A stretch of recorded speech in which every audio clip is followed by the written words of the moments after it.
यहाँ मोक्ष गया कई कोटि रे, आदेश्वर अलबेलो रे, अमने पण आशा मोटी रे, आदेश्वर अलबेलो रे।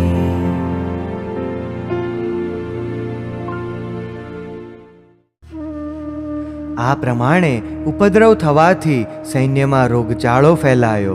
તે વૈદ્યોના ઔષધોથી શમ્યો નહીં. તેથી સુબુદ્ધિ નામના મંત્રીએ રાજાને કહ્યું, રાજન, આ વાત પિતાની દોષજનિત વ્યાધિ નથી, પણ કોઈ મંત્રતંત્રના દોષથી ઉત્પન્ન થયેલો વ્યાધિ છે. આ વાત ચાલતી હતી તે સમયે બે અતિ તેજસ્વી વિદ્યાધરો આકાશમાંથી ત્યાં ઉતર્યા અને ભરત રાજાને પ્રણામ કરી તેની આગળ બેઠા. તેમને જોઈ ચક્રવર્તીએ પૂછ્યું, તમે કોણ છો? અમે વાયુગતિ અને વેગગતિ નામના બે વિદ્યાધરો છીએ. અમે તમારા પૂજ્ય પિતાશ્રી ઋષભદેવ ભગવાનને વંદન કરવા ગયા હતા. ત્યાંથી તમને જોવા અહીં આવ્યા છીએ. સ્વામીના પુત્ર સાથે પણ સ્વામીની જેમ જ વર્તવું જોઈએ.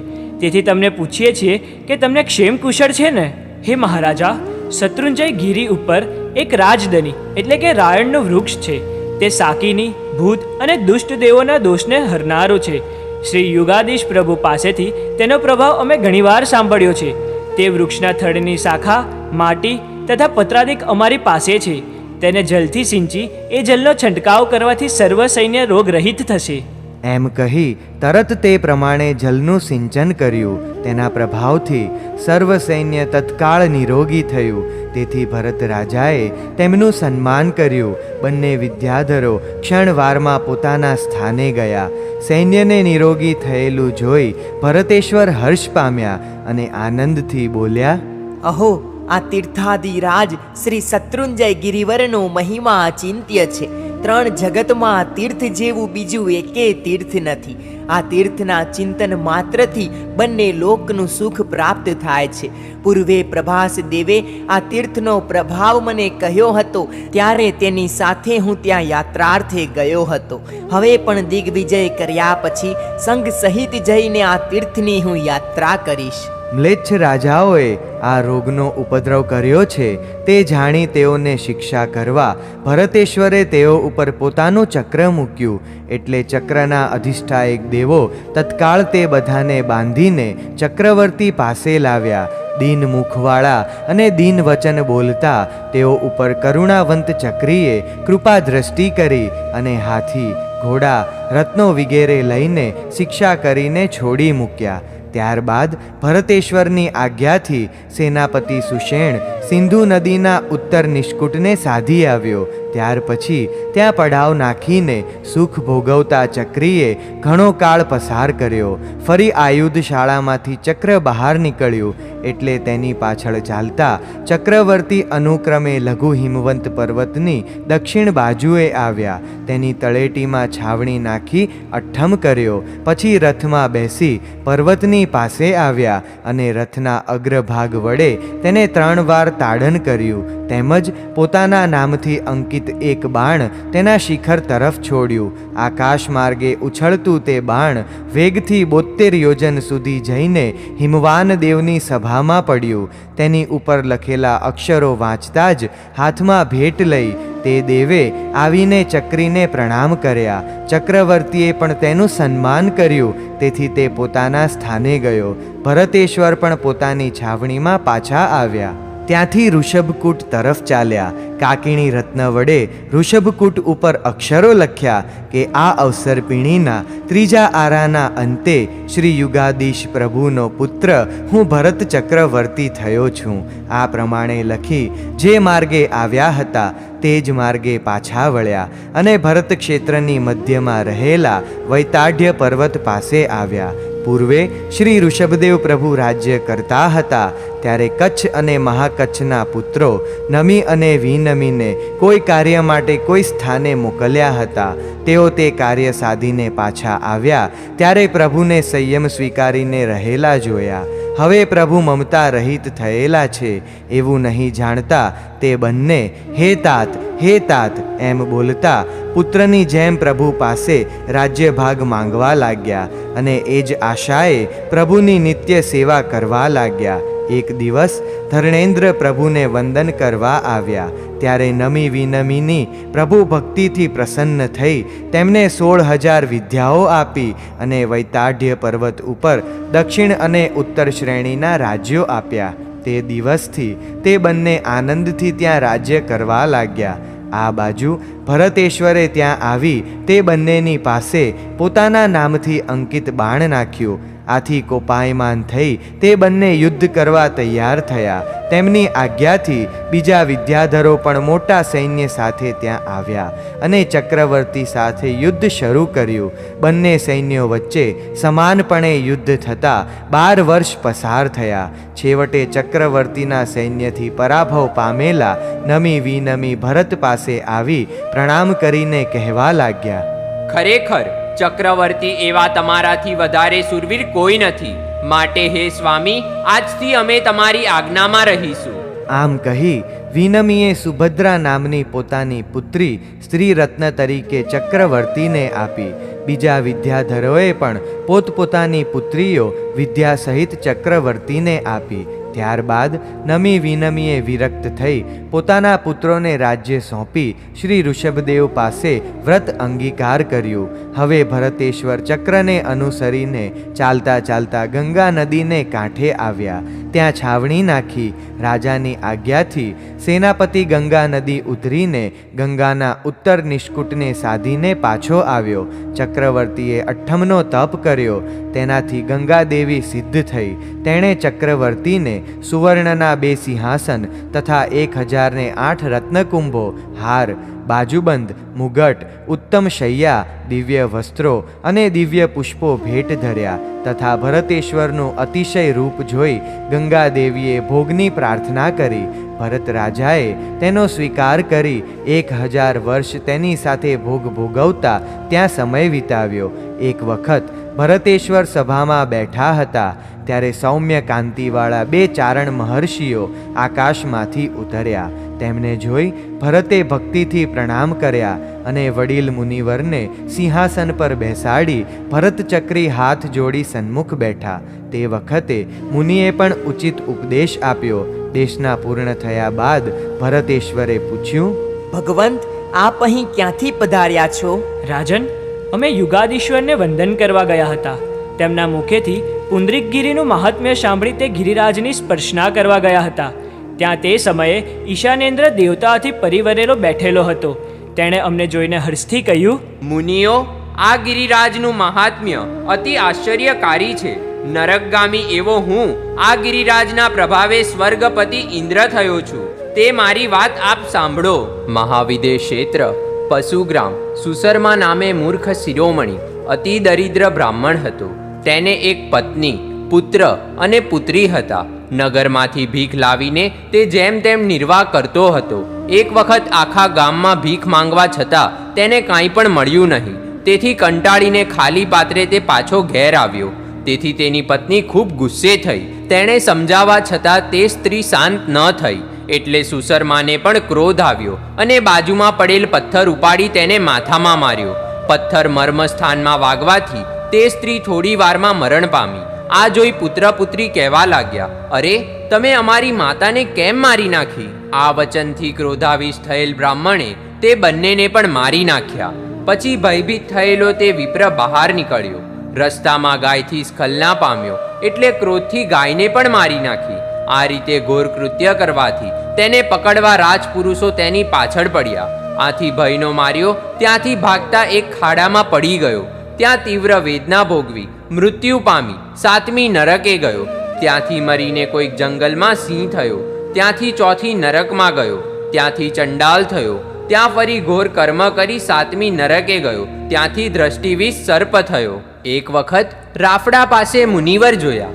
તેથી એકદમ ફૂફાડા મારતો મુનિને દંખવા દોડ્યો. પણ મુનિ તો જરાય ભયભીત થયા નહીં. આ જોઈ સર્પ વિચારમાં પડ્યો અને મંદ મંદ ગતિએ મુનિ પાસે પહોંચ્યો. તે વખતે મુનિરાજ તેમની સન્મુખ બેઠેલા વિદ્યાધરોને શ્રી શત્રુંજય મહાત્મ્ય કહી રહ્યા હતા. તે વાત સર્પ પણ એક ચિત્તે સાંભળવા લાગ્યો. અકામ નિર્જરાથી ભાગ્ય યોગે સર્પને જાતિ સ્મરણ જ્ઞાન થયું.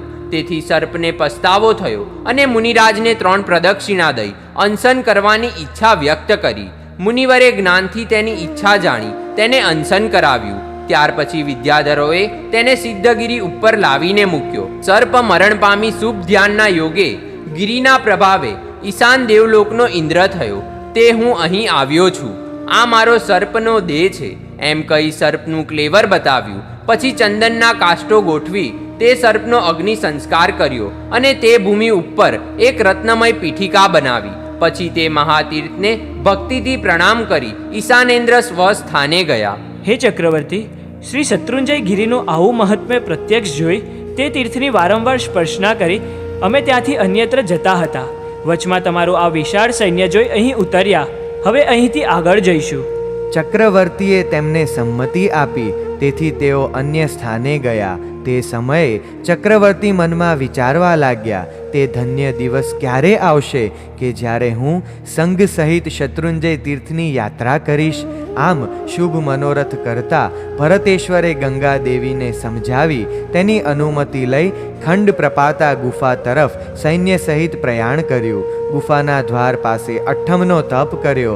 તેથી આસનકંપ થતાં ત્યાંના અધિષ્ઠાયક દેવ નાટ્યમાલ દેવ ભેટ લઈને ત્યાં આવ્યો. અનેક પ્રકારના આભૂષણો ભેટ ધર્યા. ભરતેશ્વરે બહુમાનથી તેને વિદાય કર્યો. પછી ચક્રવર્તીની આજ્ઞાથી સુષેણ સેનાપતિએ તમિસ્ત્રાની જેમ ખંડ પ્રપાતાના દ્વાર ઉઘાડ્યા. એટલે ચક્રવર્તી હસ્તી ઉપર આરૂઢ થઈ ગુફામાં પ્રવેશ્યા અને પૂર્વની જેમ જ કાકીણી રત્નથી મંડલ કર્યા. સૈન્ય સહિત ઉન્નિમનગા અને નિમ્નગા નદીઓ ઉતરી ગુફાને છેડે આવ્યા. એટલે ગુફાનું દક્ષિણ દ્વાર પોતાની મેળે જ ઉઘડી ગયું. ચક્રવર્તીએ તે ગુફા દ્વારમાંથી નીકળીને ગંગાના પશ્ચિમ તીરે સૈન્યનો પડાવ કરાવ્યો. ત્યાં નવનિધિને ઉદ્દેશીને ચક્રીએ અઠ્ઠમનો તપ કર્યો. તપને અંતે નવનિધિ પ્રત્યક્ષ થયા. તે આ પ્રમાણે નૈસર્પ, પાંડુક, પિંગલ, સર્વરત્નક, મહાપદ્મ, કાલ, મહાકાલ, માણવ અને શંખક આ નવે નિધિ 8 યોજન ઊંચા, 9 યોજન પહોળા અને 12 યોજન લાંબા છે. તે દરેક 1,000 યક્ષો વડે રક્ષણ કરાયેલા છે અને દરેક નામ પ્રમાણે નામવાળા, એક પલ્યોપમ આયુષ્યવાળા નાગકુમાર દેવોથી અધિષ્ઠિત છે. તેઓએ ત્યાં આવીને ચક્રીને પ્રણામ કરી કહ્યું, હે મહાભાગ, અમે ગંગા કિનારે માગધ તીર્થમાં રહીએ છીએ. તમારા ભાગ્યથી વશ થઈને તમારી પાસે આવ્યા છે. અમારો કદી ક્ષય થતો નથી, માટે ઈચ્છા પ્રમાણે દાન કરો, અમારો ઉપભોગ કરો. આ પ્રમાણે નવનિધિ વશ થયા પછી ચક્રવર્તીએ 28 ઉત્સવ કર્યો અને ઈચ્છા પ્રમાણે દાન આપ્યું. ત્યારબાદ ચક્રવર્તીની આજ્ઞાથી સુષેણ સેનાપતિ ગંગા નદીનું દક્ષિણ નિષ્કુટ સાધીને પોતાના સ્થાને પાછો આવ્યો. એટલે ચક્રવર્તી હર્ષપૂર્વક કેટલોક કાળ ત્યાં રહ્યા. ત્યાર પછી ચક્રરત્ન અયોધ્યા તરફ ચાલ્યું. સૂર, અસુર અને મનુષ્યોથી પરિવરેલા ભરતેશ્વર પ્રથમ પ્રયાણના દિવસથી 60,000 વર્ષે પોતાના નગરમાં પાછા આવ્યા. નગરની નજીક પોતાનો પડાવ કર્યો. ત્યાં નગરીની અધિષ્ઠાયક દેવીને ઉદ્દેશીને અઠ્ઠમનો તપ કર્યો. આ બાજુ નગરીમાં ભરતેશ્વર પધાર્યાના સમાચાર આવવાથી લોકો અત્યંત હર્ષિત થયા. વિવિધ પ્રકારના તોરણો, ધજા, પતાકા વગેરે વડે આખું નગર શણગાર્યું. બજાર અને શેરીઓ શણગારી અને સ્વામીનો સત્કાર કરવા સૌ સજ્જ થઈને રહ્યા. નગરીમાં પ્રવેશવાની ઈચ્છાવાળા ભરતેશ્વર પણ શુભ મુહૂર્તે ગજરત્ન ઉપર આરૂઢ થયા. ઠેકાણે ઠેકાણે નગરજનોના નમનને સ્વીકારતા ભરત ચક્રવર્તી નગરીમાં પધાર્યા. નગર વચ્ચે થઈને ચાલતા ચાલતા અનુક્રમે પિતાના મહેલ પાસે આવ્યા. મહેલ પાસે આવતા હાથી ઉપરથી નીચે ઉતર્યા. તે સાથે બીજા બધા પણ પોતપોતાના વાહનો ઉપરથી નીચે ઉતર્યા. ભરતેશ્વરે પ્રથમ પોતાના 16,000 અધિષ્ઠાયક દેવતાઓને યથોચિત પૂજા કરીને વિદાય કર્યા. પછી 32,000 રાજાઓ, પુરોહિત રત્ન, ગૃહપતિ રત્ન અને વાર્ધકી રત્નને વિસર્જન કર્યા. પછી 363 રસોઈયા, શ્રેષ્ઠીઓ, 18 વર્ણના શ્રેણી પ્રશ્રેણીના લોકો, દુર્ગપાલો અને સાર્થવાહોને પણ ભરતેશ્વરે જવાની સંમતિ આપી. પછી સ્ત્રીરત્ન સુભદ્રા આદિ સકલ અંતઃપુર સાથે ભરત મહારાજાએ મહેલમાં પ્રવેશ કર્યો. ત્યાં પ્રથમ પિતાની મૂર્તિને પ્રણામ કરી સ્નાનપીઠ પર ગયા. ત્યાં સ્નાન કરીને આવ્યા પછી પુષ્પ, ધૂપ અને અક્ષતાદિ વડે ભક્તિપૂર્વક પ્રભુની પૂજા કરી. ત્યાર પછી સુખ ભોગવતા કેટલોક કાળ પસાર કર્યો. હવે દેવોએ અને રાજાઓએ આવીને ભરત રાજાને વિનંતી કરી, મહારાજ, તમે 6 ખંડના અધિપતિ થયા છો, તેથી અમને રાજ્ય અભિષેક કરવાની રજા આપો. આપનો રાજ્ય અભિષેક કરવાનો અમારો આચાર છે. આ સાંભળી ભરતેશ્વરે આજ્ઞા આપી. એટલે તરત જ અનેક રાજાઓ, વિદ્યાધરો અને યક્ષો ત્યાં ભેગા થયા. યક્ષોએ ઈશાન દિશામાં એક સુંદર મંડપ રચ્યો. પછી પવિત્ર એવા અનેક દ્રહો, નદી, સમુદ્ર અને તીર્થોમાંથી જલ, મૃત્તિકા, વાલુકા લાવ્યા. ભરત નરેશ્વરે પૌષદશાળામાં જઈને અઠ્ઠમનો તપ કર્યો. કારણ કે તપથી મેળવેલું રાજ્ય તપ વડે જ આબાદ થાય છે. તપ પૂર્ણ થયા પછી પૌષદ પારી ઉત્તમ વસ્ત્રો પહેરીને ભરત રાજા અંતઃપુરની સ્ત્રીઓ સહિત દિવ્ય મંડપમાં આવ્યા. તે મંડપના મધ્ય ભાગમાં રચેલા મણિમય રત્નપીઠને અને સિંહાસનને પ્રદક્ષિણા કરી. પછી તે ઉત્તમ સિંહાસન ઉપર પૂર્વાભિમુખે શ્રી રત્ન સહિત ભરત ચક્રવર્તી બેઠા. ત્યાર પછી ઉત્તર દિશામાં 32,000 રાજાઓ બેઠા. સેનાપતિ, ગૃહપતિ, વર્ધકી અને પુરોહિત રત્ન તથા અન્ય શ્રેષ્ઠી વગેરે દક્ષિણ દિશામાં પોતપોતાના યોગ્ય આસનો પર બેઠા. ત્યારબાદ બીજાઓ પણ પોતપોતાના સ્થાને બેઠા. પછી રાજ્યાભિષેકનો વિધિ શરૂ થયો. તેમાં સૌ પ્રથમ ચારણોએ ભરતેશ્વરને વિધિપૂર્વક મંત્ર સ્નાન કરાવ્યું. પછી આભિયોગિક દેવોએ તીર્થોમાંથી લાવેલ શુદ્ધ જલ વડે અભિષેક કર્યો. પછી 32,000 રાજાઓ, ગોત્રવૃદ્ધો, સેનાપતિ આદિએ ભરત મહારાજાને અભિષેક કર્યો. ત્યાર પછી ભરતેશ્વરે ઉજ્જવલ વસ્ત્રો ધારણ કર્યા. દેવોએ ઇન્દ્રે આપેલો ઋષભદેવ ભગવંતનો મુગટ ભરતેશના મસ્તક પર પહેરાવ્યો અને શુદ્ધ મોતીનો ગૂંથેલો હાર કંઠમાં પહેરાવ્યો. ત્યારબાદ અન્ય સર્વ અલંકારો પહેરાવ્યા. સર્વાંગે આભૂષણો ધારણ કર્યા પછી ભરતેશ્વર તે રત્નમય સિંહાસન ઉપરથી ઊભા થયા. ગજરત્ન ઉપર આરૂઢ થઈ મહેલમાં આવ્યા. ત્યાં ફરીથી શુદ્ધ જલથી સ્નાન કરી પરમાત્માની પૂજા કરી. ત્યાર પછી અઠ્ઠમ તપનું પારણું કર્યું. તે વખતે વિવિધ દેશોમાંથી આવેલા રાજાઓએ, દેવોએ, વિદ્યાધરોએ 12 વર્ષ સુધી ભરત ચક્રવર્તીનો રાજ્યાભિષેક મહોત્સવ કર્યો. ભરત ચક્રવર્તીને 14 રત્નો, 9 નિધિ, 16,000 યક્ષો, 32,000 રાજાઓ, 64,000 સ્ત્રીઓ હતી, 360 રસોઈયા, 84 લાખ હાથી, 84 લાખ રથ, 84 લાખ ઘોડા, 96 કરોડ પાયદળ હતું, 96 કરોડ ગામ, 32,000 દેશ, 72,000 ઉત્તમ નગરો, 99,000 દ્રોણમુખ, 48,000 પત્તન, 24,000 કરબટ, 24,000 મડંબ, 20,000 આકરો, 16,000 ખેટ, 14,000 સંબાધનો, 56 અંતર્દ્વીપ, 36,000 તટ, 49 કુરાજ્યો અને ભરત ક્ષેત્રના બીજા પણ સર્વ ક્ષેત્રો ઉપર તેમનું શાસન ચાલતું હતું. નીતિને જાણનાર વિશ્વંભર, શ્રીધર, સુબુદ્ધિ, બુદ્ધિસાગર આ નામે 4 મુખ્ય મંત્રી હતા. તે સિવાય બીજા પણ 108 ઉત્તમ મંત્રીઓ હતા. 3 કરોડ સચિવો હતા. સુષેણ આદિ 4 મુખ્ય સેનાપતિઓ હતા. 3.5 લાખ મનુષ્યના વૈદ્યો હતા. 1 લાખ ગજ વૈદ્યો હતા. 3 લાખ અશ્વ વૈદ્યો હતા. 7 લાખ મુખ્ય પંડિતો હતા. અને ધનુર્વેદ જાણનાર, જ્યોતિષશાસ્ત્ર જાણકાર બીજા ઘણા વિશિષ્ટ વ્યક્તિઓ હતા. તેમાંથી કેટલાક તો ઋષભદેવ પ્રભુની પાસે જ ભણેલા હતા. આવી વૃદ્ધિ સમૃદ્ધિમાં મગ્ન બનેલા ભરતેશ્વરને એક વખત પોતાના સર્વ સ્વજનોને મળવાનું મન થયું. તેથી સૌને પ્રેમપૂર્વક બોલાવીને ભરતેશ્વરે પ્રીતિથી સત્કાર આદિ કર્યા. તેમનું કુશલ પૂછ્યું અને તેમાં અનુક્રમે સુંદરીને કરમાયેલી કમલિની જેવી જોઈ ભરત રાજાએ કોપથી સેવકોને કહ્યું, અરે સેવકો, શું આપણા ઘરે કાંઈ પણ ખાવાનું નથી કે તમે આ સુંદરી તરફ નિરાદરવાળા છો?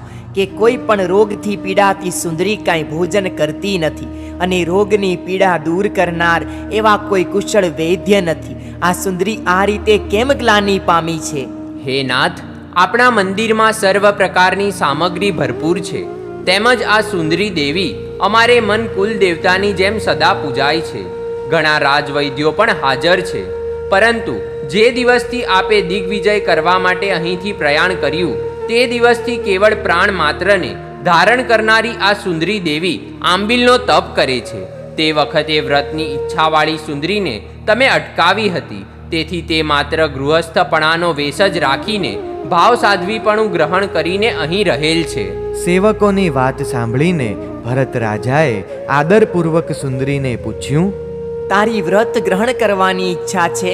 સુંદરીએ હા કહી એટલે ભરતેશ્વર બોલ્યા, હે સુંદરી, તને ધન્ય છે કે જેથી તું આ સંસારથી વિમુખ થઈ છો. ભગવાન શ્રી ઋષભદેવ જેવા પિતાના સંતાનોએ આમ કરવું એ જ ઉચિત છે. હું તે પિતાનો સંતાન હોવા છતાં આ તુચ્છ સુખવાળા રાજ્યમાં સ્પૃહા રાખું છું.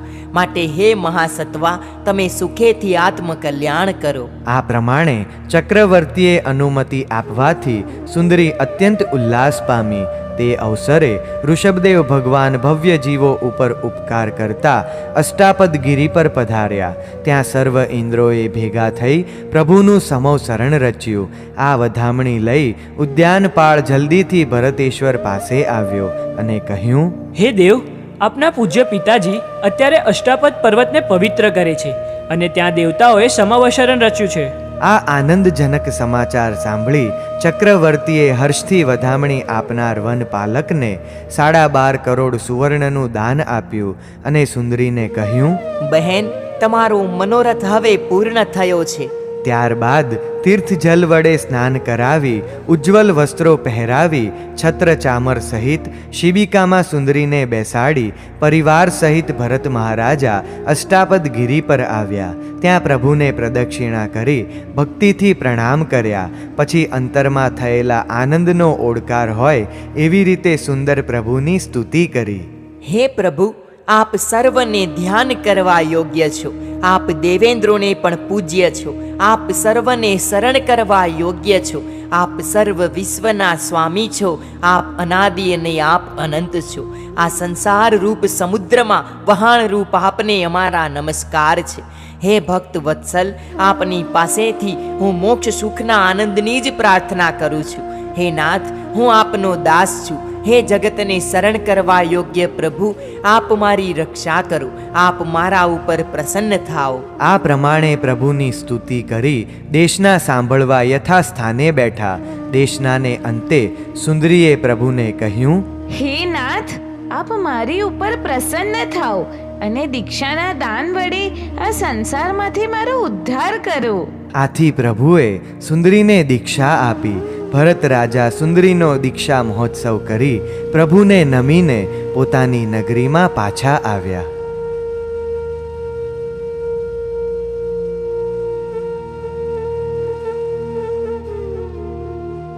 તારું શાસન પામીને આત્મ ઠરે છે, આત્મ ઠરે છે. મોક્ષ માર્ગમાં એ તો સ્થિર બને છે, સ્થિર બને છે.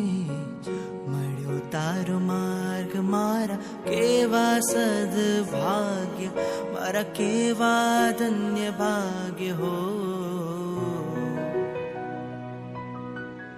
વાલા આદિનાથ હો,